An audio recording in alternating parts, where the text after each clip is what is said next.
Hi, everybody. Welcome to the Historical Museum at Fort Missoula. My name's Ted Hughes. I'm the curator of collections. And with me today is Steve Bixby. Steve, do you want to introduce yourself? Hello, I'm Steve Bixby. As Ted said, I'm a volunteer out here at the museum and also on the board of directors. And I've been helping Ted out with this exhibit that we're coming up with now. So I think that's what we're going to talk to you today about. I'm going to make this a little more cinematic. Okay. Says I can't turn my phone while live. Sorry everybody. It was artsy. So anyway, we're working on an exhibit called Fire Call. It's a history of backcountry communications that the U.S. Forest Service used down through the years. And we're just in the middle of installing. So we kind of wanted to share the pre-mess and the middle mess, and then when you come and visit us, when we hopefully open to the public again on June 1st, you'll see what a beautiful and harmonious exhibit, and informative exhibit it is. So I'm just going to scroll along some of the artifacts we're staging here and ignore some of the other artifacts in mess here in our collection area. Here's the phones, the selection of phones here. Yeah. Look at that bad boy. That's a beauty. Beautiful. And this will be the radio part of the exhibit once radios took over from the phones.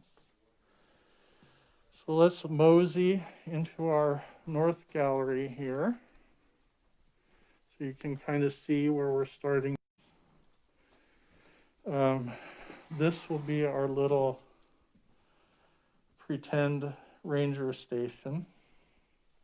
So you can see this big phone line here. Go ahead and jump in at any time, Okay. Mr. Steve. So basically, as Ted said, this would have been the ranger station here, and they would have had a setup like this, so that each of these bells would have been connected to a different lookout tower or ranger station somewhere in the area. This one has a few little things of like the cookhouse, the shop, the lookout, and then the ring patterns for each one. You can see, for instance, you do a short and a long or two long rings, and then that way they'd know which the stations was calling in. And so this is part of what the exhibit will show, is some of these things of how that would have worked back in the back country. So what's this wacky thing here?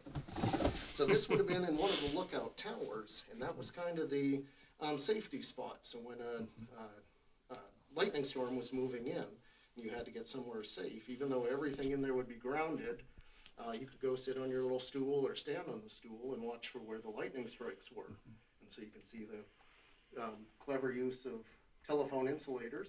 Yeah. But that is an official Forest Service design from the 1930s. Beautifully crafted. And handy. It's a lot better than being electrocuted by a lightning bolt, would be my guess. So there's the ranger's desk we're going to have to put together. Some assembly required. Some assembly required. Can't have a Forest Service exhibit without some Smokey Bear. So those guys will be beautifully arranged in this vitrine in the very near future. Mr. Steve, do you want to talk about this beautiful green object here? So one of the things we're looking at, this doesn't really go with it here, so move that aside. That's something else.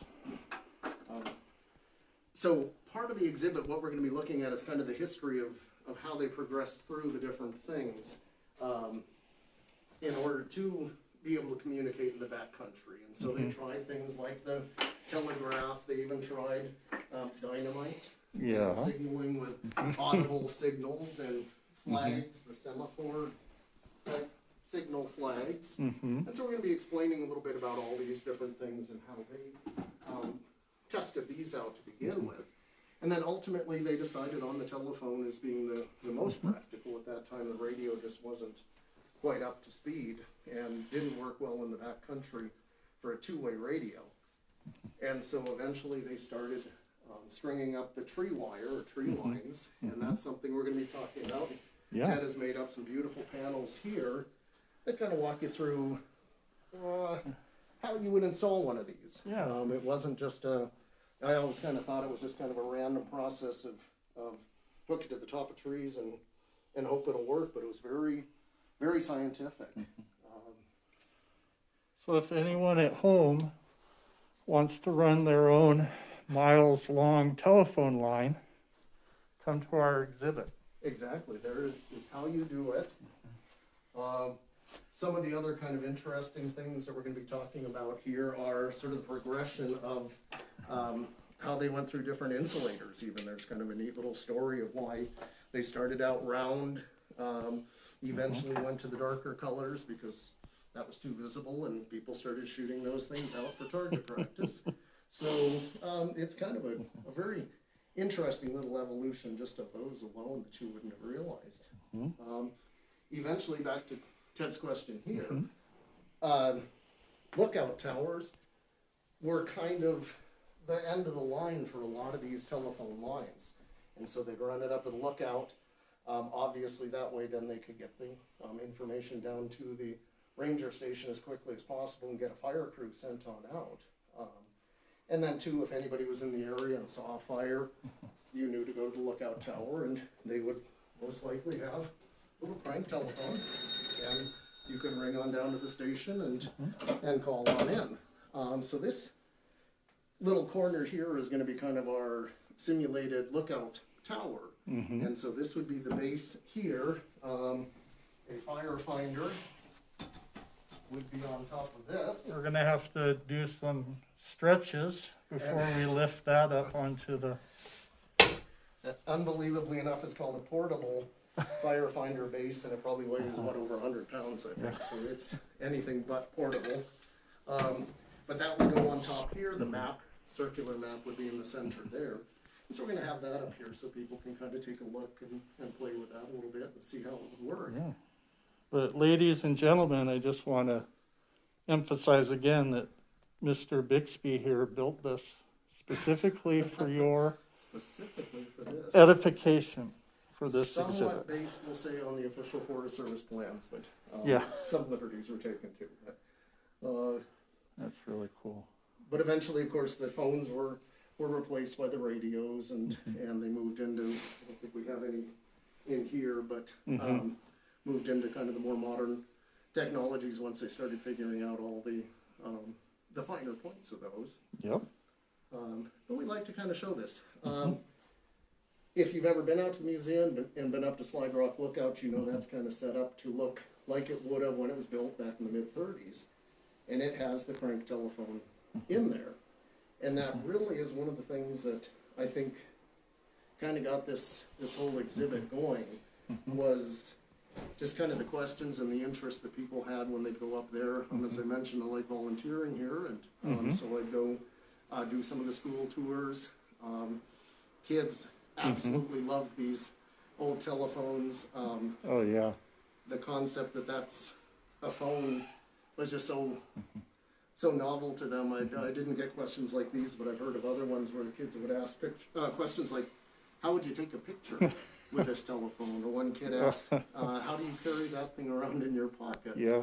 And so it was just kind of, this is a novel idea that a telephone is something that you would actually go to, for one thing, and then all it did was it made telephone calls. And so kids don't get that today. And we get to talk about why you say hang up your telephone or dial your telephone. And so, like I say, it's a really interesting thing, I think, for young people. A lot of the questions we started getting to from the adults were a little bit more technical. So it'd be things like, you've got to have a circuit for a phone to work, so how can you have these single line tree lines and just have one wire do the trick? And so some trying to answer some of those questions, I think, is sort of part of the point of this whole exhibit up here. Very good. And we like to encourage that we old timers kind of take this technology for granted because we grew up with that, but it's a great opportunity for grandpa. Maybe grandpa worked for the Forest Service and he'll come up here and go, wow, and recognize lots of things. And then hopefully he'll have his grandchild with him to share that sort of history. Speaking of history. Speaking of, we're really very lucky that we've got the National Museum of Forest Service History right here in Missoula. Yes. They're in the process of trying to get a permanent home, or I guess they've got a permanent home, but a more official one. And so there are some very interesting little oddball things like this one, for example, here. This is an actual Forest Service telephone, so it would have been one of the original ones. Yeah. Where you'd have the single wire. One of these lines would be hooked up to that.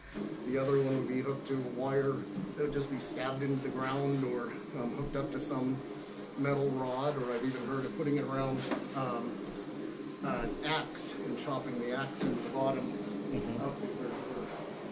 We're getting cleaned here. And chopping the axe into the bottom of a tree to ground it that way. And so they'd have that type of a telephone there. Eventually those grew into these, again, portable models here that were very, very heavy, hardly portable, but those are the official Forest Service ones here. So that's kind of what we're trying to get on, some of the actual Forest Service artifacts here.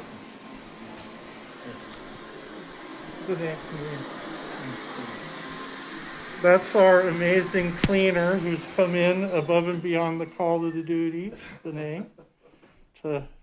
She makes sure our museum is always beautiful and ready for you people, our adoring fans out there.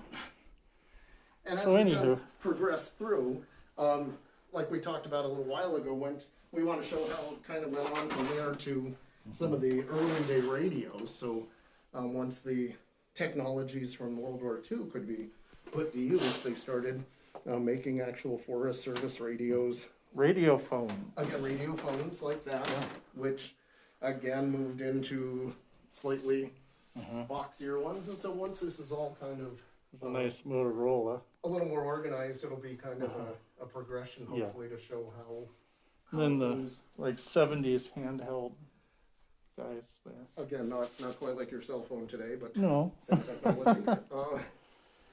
So can we point out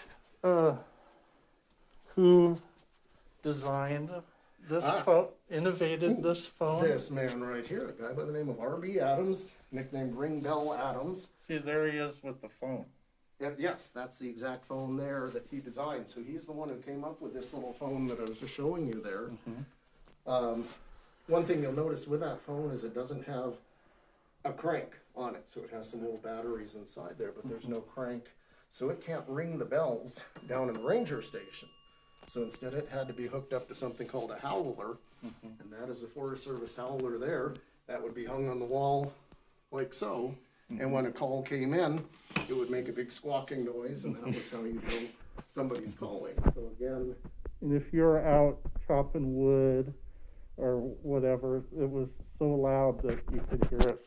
So it would, yes, appropriately named. Yeah. And what else? The museum has some amazing things in the collection, and this little guy here is one of my favorites. This is something Ted found down in the basement here. But this is up Lolo Creek from a ranger station up there. And you can kind of see and probably recognize some of the names on there of some of the different ranger stations or even the ranches that were out in that area. Lolo Hot Springs, the federal buildings on there, Wendover Ranch, Grovedale Ranch, Bacon Ranch. That makes me hungry. Bacon Ranch. Yeah, that's a really precious little artifact in our collection. And that one was interesting too, in that would have connected the tree line, the single line, to the more modern telephone line that would have been hooked into with the two wires and regular telephone poles. And so that was another thing the ranger stations oftentimes did, was the ranches might be able to call out and get the ranger station if they wanted to call into town. They'd have to be transferred over and be able to connect up to the more modern or official telephone lines. So that was kind of a neat one there, because it kind of shows that switching station, I guess you could call it, connection to the exchange. Yeah, it's really cool. So, and then we'll get a little bit more into how the telephones work in the more modern phones, and back to like I was talking about of how do you dial a telephone and why do we say that. And then just talk a little bit about the brave individuals who would maintain these lines by wearing the climbing spurs on their feet and make their way up to repair these, because the phones were really very basic, very inexpensive, really once a year maybe change the batteries out and call it good with that. But for the most part, other than the maintenance, there wasn't a whole lot to be done with these phone systems. So it was ideal for the Forest Service and really a good way to connect up with the outside world. look out to ranger station to the supervisor. And they could run wire out to a fire. Yes, because there was also the emergency wire. So we're just showing here the official lines that would be up year after year. But if they just wanted to go to a fire, they could still use one of those portable phones or even the little R.B. Adams type phone and just string a much thinner wire. These are a super heavy duty wire. It's amazing if you see this. It's not really a bendable wire, but the whole idea was it wouldn't break if a tree fell down across it. Instead, it would just get dragged right down to the ground. And that was back to what I was talking about with the insulators, was the idea is the wire would just run through here and it could just be pulled back and forth rather than a regular insulator where it's really tightly held in place. And that idea is there'd be enough slack in there that it could just be pulled down to the ground if need be. And the phone would actually continue working even if that was the case. So these were pretty foolproof little things and pretty simple, unlike the radios and other technology of the day. Well, great. This little blank slate here will kind of explain how the telephone works. And then we've got our TV. We're going to have to find a place for that because we found some interesting vintage videos to run for you. Is there anything else you want to... We don't want to give too much away, but... Pretty much, yeah. But I think it is going to be like we said earlier, just kind of a neat progression to see how it went from the very early days and the unsuccessful attempts to fairly modern. We're not hitting exactly the most current, but up through the 70s, 80s, something of that sort. Yeah, and we'll do some shout out to Missoula because R.B. Adams lived here, and then Mr. Beatty, Dwight Beatty, who got the Forest Service on board with switching to radio, was also from Missoula at the time, working for the region. And then some of the, let's see, I'm going to stop there. We just have a little bit more of some of the other Forest Service outfits that are here in Missoula. And I want to point out how Steve and I are masked because the North Gallery is a smallish space and it's a little hard to social distance in here. So we want to model good behavior, and we've got our hand sanitizer and Clorox wipes handy at all times. And I also want to let you know that when we do open on June 1, we'll be taking every precaution to make it a safe, germ-free space for visitors because we care about you a lot. We want you to stay healthy. So, Steve, can I ask you one last thing? Yes, sir. How long have you been volunteering here? Probably about 5 or 6 years at least. Just got involved actually with collections when I first started, and then it kind of grew from there into building hosting and all sorts of other things. I know it's a overused cliche to say there's something for everybody, but out here volunteering there is. There really is something. If you're a handyman, there's work to do. If it's don't like people, you can be in collections like Ted. Yeah, I yeah. think he likes people, but and if you do like people, there are just so many different opportunities. So it's really an amazing place, and I just love volunteering out here every chance I get. And it seems like you work with a wide variety of like all ages of kids, and then Yes. adults, and just educating them about all the different buildings and No, fun that's going on here. It's just so many things. It's so fun to. I love the lookout, especially. I did that for a few years back in my college days, and so I greatly enjoy that. But the depot and the trolley, I mean, there are just so many amazing things out here, and just so many different opportunities. And I'd be remiss if I didn't mention the book sale. Yes. Granted, this year we're not quite doing as much so far, but there'll be a mad dash here for that, and that's another volunteer opportunity. Anybody that likes books and things of that, we sort all through the year, and then have the massive book sale. I think we're saying it's the largest in Montana. Yeah, it's amazing. It's amazing. So it's another wonderful volunteer opportunity. So I'll just throw that out there that I know we're supposed to be talking. Yeah. With the curator here, and I'm doing volunteer stuff, but definitely that's a huge part of this museum, and wonderful opportunity for anybody that likes that. Yes, definitely. Give us an email or a call if you're interested. Well, I guess I think Steve did an amazing job. Thank you for letting me crash your party here. I'm applauding, air applauding here. Thank you, Steve, for being here. And well, I hope everybody can get out and see this, and it'll look a little bit different next time. But yes, absolutely. Well, take care, everyone. We're going to sign out now, and we'll hope to see you soon. Thanks. Bye. Bye-bye.